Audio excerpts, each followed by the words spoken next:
மச்சான், காலையில 4 மணிக்கு அந்த ஹோட்டல்காரி கடைக்கு போறா. குழந்தைய வீட்டுக்குள்ள தனியா விட்டுட்டு வீட்டை பூட்டிட்டு சாவியே எடுத்துட்டு போயிடுறா.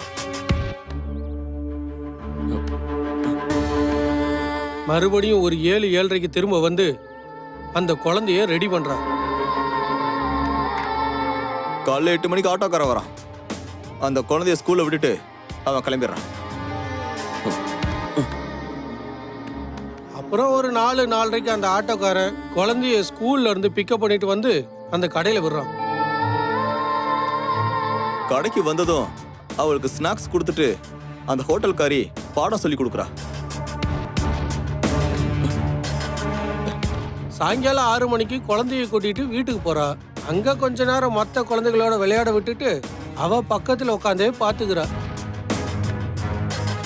நைட் 8 மணிக்கு குழந்தைக்கு சாப்பாடு கொடுத்து தூங்க வச்சுட்டு அவ மறுபடியும் வீட்டை பூட்டிட்டு கடைக்கு போறா. கடை மூடுற வரைக்கும் இருந்துட்டு வீட்டுக்கு வந்துருவா. இதாண்டா டெய்லி ரொட்டீனு.